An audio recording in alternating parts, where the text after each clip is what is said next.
Hello everyone. आज हम start करेंगे हमारा टॉपिक रेक्टिफिकेशन। इसके बारे में कुछ जो बेसिक कॉन्सेप्ट थे, इससे रिलेटेड कुछ क्वेश्चंस थे, वो मैं इससे प्रीवियस वीडियो में ऑलरेडी करा चुकी हूँ, है ना। तो वही क्वेश्चन वाली जो सीरीज़ है उसी को हम लोग कंटिन्यू कर रहे हैं, ठीक है। सो तुम्हारा क्वेश्चन है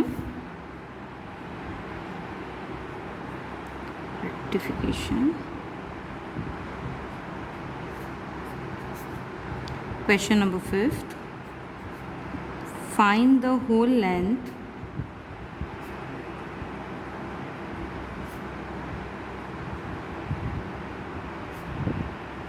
of the following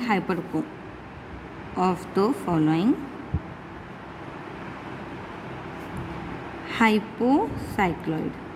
ठीक है, हमें क्या करना है, जो हाइपोसाइक्लॉइड गिवन है जिसकी इक्वेशन मुझे किस तरीके से रिप्रेजेंटेड है क्वेश्चन के according, x = a cos cube t, y = b sin cube t।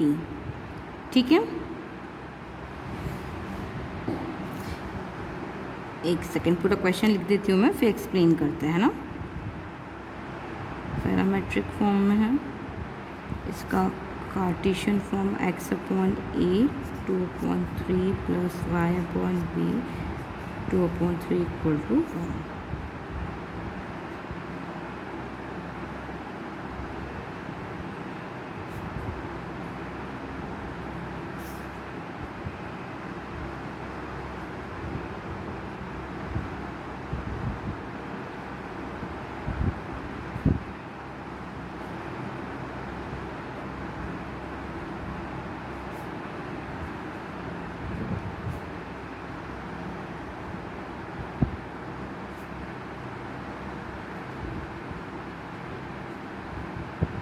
सो देखो क्वेश्चन क्या बोल रहा है, हमें लेंथ निकालनी है ऑफ अ हाइपोकोलाइड जिसका पैरामेट्रिक फॉर्म भी मुझे गिवन है और कार्टेशियन फॉर्म भी मुझे गिवन है, यानी दोनों ही फॉर्म मुझे गिवन है। इसको यूज़ करके मुझे क्या करना है, लेंथ फाइंड करनी है हाइपोकोलाइड की, है ना, उस हाइपोसाइक्लॉइड की, सॉरी।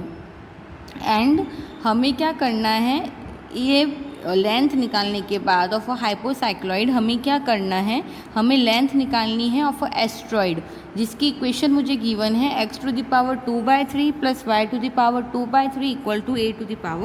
a⁴ यहाँ तक बात क्लियर हुई। तो देखो जो हमारा कर्व है वो क्या होगा, वो सिमेट्रिकल होगा दोनों साइड एक्सिस के, है ना। तो इसका सोल्यूशन देखो, the curve is symmetric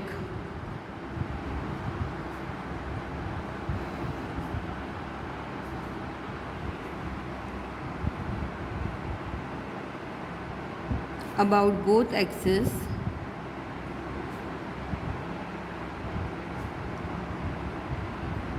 क्या है, जो कर्व गिवन है मुझे वो सिमेट्रिक होगा दोनों एक्सिस में, है ना, यानी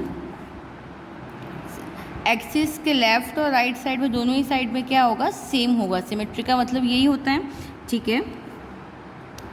एंड व्हेन देखो y = 0 हो जाएगा, x = a हो जाएगा एंड t = 0, ये तुम्हारी कंडीशंस लग रही है। फिर जब x = 0 है, y = क्या आ जाएगा b, और टाइम क्या आ जाएगा तुम्हारा π/2। क्लियर है यहाँ तक। अब मैं क्या करूँ, जो मुझे x वाली इक्वेशन गिवन है ना, इस वाली इक्वेशन का अगर मैं क्या करती हूँ, t के रेस्पेक्ट में डिफ्रेंशिएट करती हूँ, यानी गिवन x = क्या है मेरा, a cos क्यूब t, इसका मैं क्या करूँ, t के रेस्पेक्ट में जब मैं डिफ्रेंशिएट करूँगी तो ये मेरा हो जाएगा -3a cos² t और sin t। क्लियर है यहाँ तक। ऐसे ही तुम्हें क्वेश्चन के अकॉर्डिंग y भी गिवन है, y क्या है तुम्हारा b sin क्यूब t, इसका मैं क्या करूँ, t के रेस्पेक्ट में जब मैं डिफ्रेंशिएट करूँगी तो ये मेरा हो जाएगा 3b sin² t cos t। इसको मैंने ले लिया इक्वेशन नंबर 1। यहाँ तक बात क्लियर हो गई। अब देखो मैं क्या करूँ, मुझे क्या करना है, इसकी रिक्वायर्ड लेंथ चाहिए, है ना। सो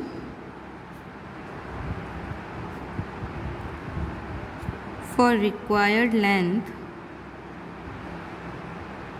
तो देखो इसकी लेंथ का फॉर्मूला मेरा क्या हो जाएगा,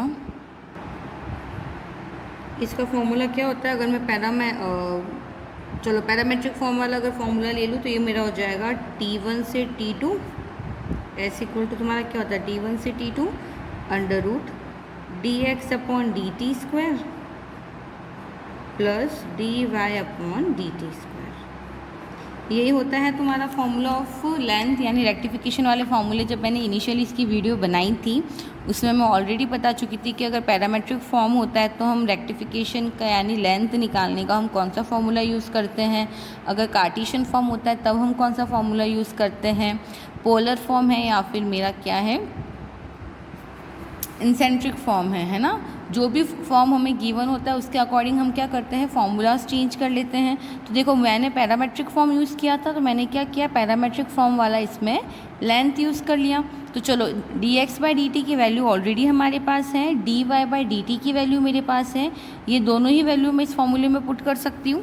तो ये मेरा हो जाएगा s इक्वल टू, देखो T1 लिमिट तुम्हारी क्या थी 0, T2 लिमिट क्या हो जाएगी π/2 यानी 0 से π/2।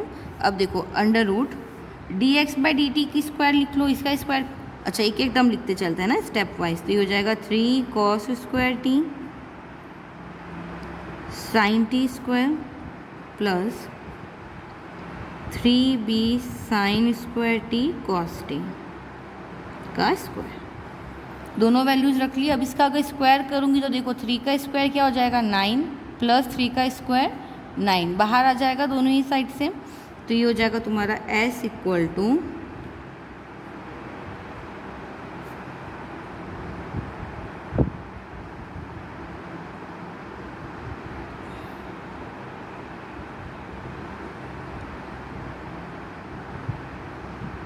9 sin t cos t बाहर निकाल लो,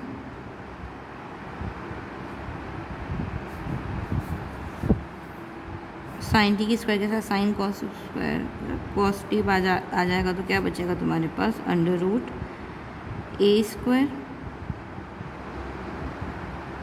कॉस स्क्वायर टी, एक सेकेंड चलो स्टेप वाइज से कर लो इसको। ये हो जाएगा s इक्वल टू 0 से π/2 अंडर रूट 3 का square 9 a square cos two the power 4t sign square T plus 3 का square 9 b square sine to the power 4t cos square T. अब इसमें से क्या कॉमन आ रहा है मेरा, देखो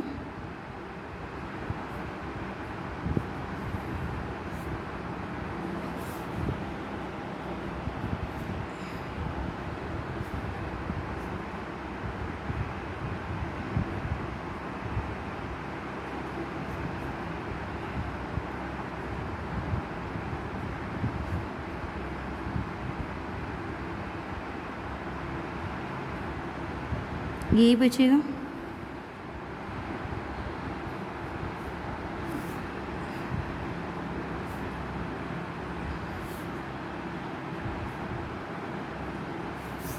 चलो यानी ये मेरा हो जाएगा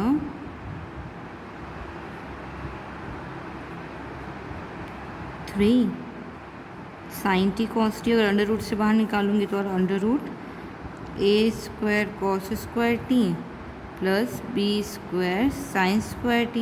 यहाँ तक बात समझ में आई। अब देखो मुझे एंटायर लेंथ पूछी है ना हाइपोसाइक्लॉइड की, यानी ये कहीं ना कहीं कुछ इस टाइप का तुम्हारा फिगर बन रहा होगा। यानी ये तो मैंने अब एक पोर्शन की लेंथ निकाली है, मुझे क्या पूछा है क्वेश्चन के अकॉर्डिंग पूरी ही लेंथ निकालनी है। देखो क्वेश्चन में ऑलरेडी मेंशन है कि मुझे होल लेंथ निकालनी है, यानी एक की लेंथ का निकाल के 4 से मल्टीप्लाई करा दूँ, 4 पार्ट्स हैं तो फॉर टोटल लेंथ है ना। ये तो एक लेंथ की बात हुई, एक आर्क की बात कर रही हूँ, लेकिन मुझे क्वेश्चन के अकॉर्डिंग पूरी लेंथ पूछी। तो ये मेरा हो जाएगा s इक्वल टू 4 0 से π/2, 3 भी देखो बाहर आ जाएगा कांस्टेंट है, तो बचेगा तुम्हारे पास sine T cos T upon into under root ए square cos square T plus B square sine square T. यानी ये हो जाएगा 3 4 12, 0 से pi by 2 sine T cos T under root A square cos square T plus B square sine square T. यहाँ तक बात clear हुई। अब देखो हमने क्या कंसीडर किया, ये वाला जो तुम्हारा पूरा टर्म है ना, डी टी भी लिख लेना साथ में ना, ये वाला जो पूरा टर्म है इसको मैंने क्या किया, एक कांस्टेंट u कंसीडर कर लिया, यानी consider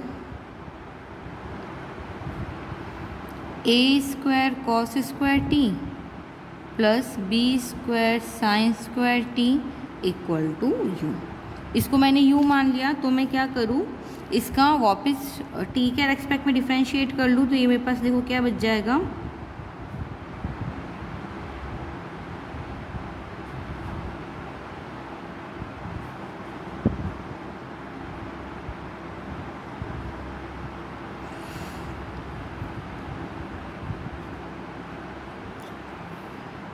B square minus a square. Clear है। एंड लिमिट्स मेरी कैसे चेंज हो जाएगी, ये हो जाएगा तुम्हारा t इक्वल टू 0 पे u equal to A square और t equal to pi by 2 पे u मेरा क्या आ जाएगा, बी स्क्वायर। क्लियर है। यहाँ तक क्या किया मैंने, ये जो मेरा टर्म था अंडर रूट के अंदर उसको मैंने u कंसिडर किया, फिर मेरे पास क्या आ जाएगा, sine T cos t d t equal to d u 2 b square minus a square. ठीक है, चलो फिर लिमिट्स भी चेंज होगी क्योंकि मैंने टर्म कंसीडर किया है इसमें, तो जो t की लिमिट थी वो मेरे u के फॉर्म में आ जाएगी, क्योंकि हम क्या कर रहे हैं, dt को du के फॉर्म में चेंज कर रहे हैं, है ना। तो लिमिट मेरी क्या हो जाएगी, t इक्वल टू 0 पे u equal to A square आ जाएगा और t equal to pi by 2 पे u equal to B square आ जाएगा। तो ये सारी चीज़ जो मैंने कंसीडर करी है वो मैं क्या करूँगी, वापस इस इक्वेशन में रख लूँ s वाली में। तो देखो क्या हो जाएगा, मेरा s मेरा कहाँ तक आ गया था, ये आया था मेरा 12, 0 से pi by 2 sine T cos T under root A square cos square T plus B square sine square t and d t. ठीक है, फिर मैंने इस टर्म को u कंसिडर किया था ना, तो वो वाला इसमें चेंज कर लेते, तो ये मेरा हो जाएगा s इक्वल टू 12, 0 से पाई बाय 2, इसकी वैल्यू हमने क्या, सॉरी लिमिट भी मेरी चेंज हो जाएगी, यानी हो जाएगा s इक्वल टू 12, लिमिट तुम्हारी क्या हो गई थी, ए स्क्वायर से बी स्क्वायर और sine T cos t d t की वैल्यू देखो मेरे पास क्या आ गई थी, ये आई थी तुम्हारी d u upon 2 b square minus a square, and इसकी वैल्यू मैंने कंसिडर करी थी u, राइट। अब देखो ये 2 बाहर आ जाएगा क्योंकि कांस्टेंट टर्म है, तो मेरे पास s क्या आ जाएगा, 2 बाय 12 यानी 6 b square minus a square b square और under root u d u. अब मैं क्या करूँ, इसका इंटीग्रेशन कर लूँ, लिमिट ऑलरेडी मुझे पता है, तो ये मेरा देखो क्या हो जाएगा, 6 upon B square minus a square और अंडर रूट यू यानी u की पावर 1/2, डी यू का इंटीग्रेशन क्या हो जाएगा, u की पावर 3/2 अपॉन 3/2, लिमिट लग जाएगी ए स्क्वायर से बी स्क्वायर। फिर मैं क्या करूँ, simply upper limit minus lower limit लगा लें, तो ये मेरा हो जाएगा B cube minus A cube, और हमें ऑलरेडी फॉर्मूला पता है दैट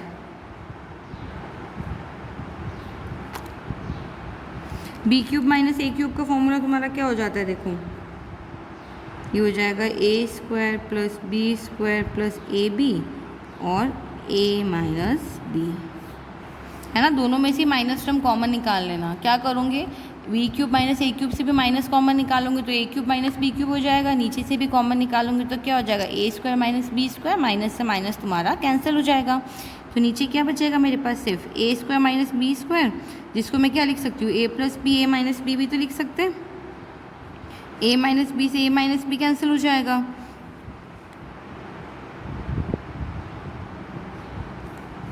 यानी s इक्वल टू क्या आएगा तुम्हारे पास,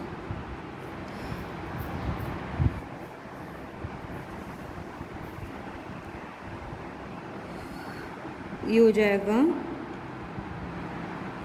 6a² plus b² plus ab upon a plus b।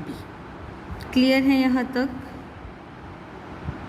अच्छा सॉरी 3/2 है ना, ये तुम्हारा ये भी तो था मल्टीप्लाई में। Okay sorry. तो ये हो जाएगा 2/3, 3 बन जा 3, 3 2 जा 6, 2 2 जा 4। यहाँ पे क्या बनेगा तुम्हारे पास 4।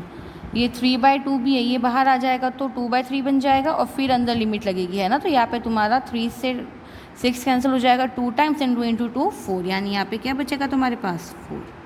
ये चीज़ क्लियर हुई? यानी देखो ये जो क्या है मेरा रिक्वायर्ड लेंथ है। पहला चीज़ ये पूछी थी कि तुम्हें क्या करना है, पूरी लेंथ निकालनी है हाइपोसाइक्लॉइड की। तो ये तुम्हारे पास एंटायर लेंथ आ गई। क्लियर है यहाँ तक? अच्छा इसमें अगर एक कंडीशन तुम और लगा लो, है ना। वैसे कंडीशन इसमें पूछा नहीं है, लेकिन फिर भी हमें ध्यान होना चाहिए कि बाय चांस अगर एग्ज़ाम में तुम्हें कंडीशन भी पूछ ले, that when b equal to a। अगर b इक्वल टू a है तो तुम्हारी लेंथ क्या हो जाएगी, लेंथ मेरी हो जाएगी 4a² plus a² plus a² upon a plus a, क्योंकि b इक्वल टू a रखना है। ये कंडीशन कभी कभी एग्ज़ाम में पूछ लेता है ना, तो ये हमें याद होना चाहिए। तो ये मेरा हो जाएगा 3a² upon a plus a 2a, a के से a कैंसिल हो जाएगा यानी 6a। यहाँ तक बात समझ में आई? ठीक है, और यही मेरा क्या है रिक्वायर्ड सॉल्यूशन है। चलो नेक्स्ट क्वेश्चन करें। सो क्वेश्चन नंबर 6, क्वेश्चन क्या बोल रहा है, find the whole length of the cycloid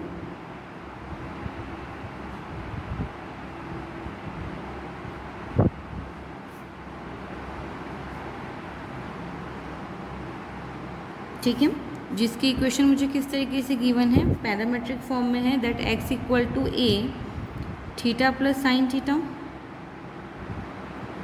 ठीक है, y इक्वल टू क्या है मेरा a 1 माइनस कॉस थीटा, जहाँ पे जो थीटा की रेंज है मेरी वो कहाँ से कहाँ तक है, -π से π।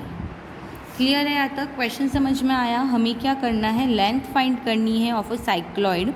गिवन है मुझे that x equal to a theta plus sine theta, y equal to a 1 minus cos theta, जहाँ पे जो मेरी थीटा की रेंज है वो किसके बीच में है, -π से π के बीच में है। यहाँ तक बात समझ में आई? तो देखो इसका सोल्यूशन क्या हो जाएगा, साइक्लॉइड की लेंथ फाइंड करनी है ना, पहले कार्टेशियन फॉर्म बना दो। तो ये हो जाएगा तुम्हारा x एक्सिस y एक्सिस, ये तुम्हारा कहीं ना कहीं साइक्लॉइड बनेगा, ये इसकी जाएगी आर्क, ये हो गया -π से π थीटा तक। ठीक है, ये तुम्हारा पॉइंट मान लो A, पॉइंट मान लो B। ठीक है, सो ये x गिवन है, इसका मैं क्या कर सकती हूँ, थीटा के रेस्पेक्ट में डिफ्रेंशिएट कर सकती हूँ, यानी differentiate with respect to theta. तो देखो ये मेरा क्या हो जाएगा, dx/d थीटा मिल जाएगा मुझे यहाँ से, यानी इस x का मैं क्या करूँ, थीटा के रेस्पेक्ट में अगर मैं डिफ्रेंशिएट करूँ तो मुझे dx/d थीटा मिल जाएगा। तो ये मेरा हो जाएगा a और 1 plus cos theta.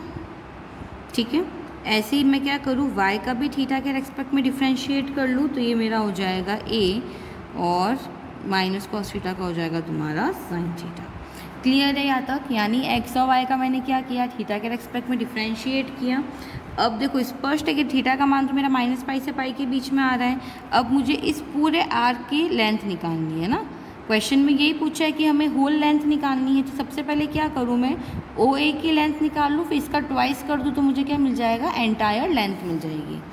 So required length will be, ये तुम्हारा हो जाएगा 2 टाइम्स इंटीग्रेशन, देखो लिमिट तुम्हारी क्या है 0 से π है, सिर्फ मैं क्या कर रही हूँ OA की बात कर रही हूँ, है ना। अगर OA आर्क लोगे तो तुम्हारा रेंज क्या हो जाएगी, इसकी लिमिट 0 से π, OA का निकाल के 2 टाइम्स मल्टीप्लाई करा दूंगी तो मुझे एंटायर लेंथ मिल जाएगी। तो ये मेरा हो जाएगा 0 से π √dx/d theta square plus dy/d theta square. यानी ये मेरा हो जाएगा 2 लिमिट 0 से पाई, इसमें वैल्यूज़ रखूँगे तो ये मेरा क्या बन जाएगा, under root 2a² 1 plus cos theta d theta.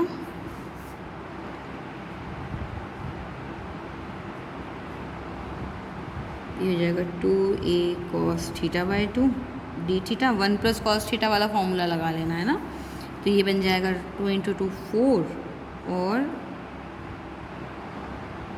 8a sine theta by 2 0 से पाई, यानी आंसर आ जाएगा तुम्हारे पास 48। क्लियर है? कुछ नहीं करोगे, क्या करना है, इन दोनों का स्क्वायर करोगे, ठीक है, फिर तुम्हारा 2a² कॉमन आ जाएगा, क्या बचेगा 1 plus cos theta. Sine theta को मैं क्या करूँगी, कॉस थीटा के फॉर्म में चेंज करूँगी यहाँ पे। क्लियर है यहाँ तक? उसके बाद हम क्या करेंगे, 1 प्लस कॉस थीटा वाला फॉर्मूला लगा लूँगे। 1 प्लस कॉस थीटा वाला फॉर्मूला लगाऊंगी, तुम्हें क्या मिल जाएगा, 2a cos theta by 2, terms तो निकल रही है बाहर निकाल देना, cos थीटा बाई 2 का डिफ्रेंशिएशन आ जाएगा तुम्हारे पास, देखो 2 इंटू 2 4a आ जाएगा, cos थीटा बाई 2 का इंटीग्रेशन करोगे तो एक और 2 मल्टीप्लाई में आ जाएगा तुम्हारे पास, यानी 8a।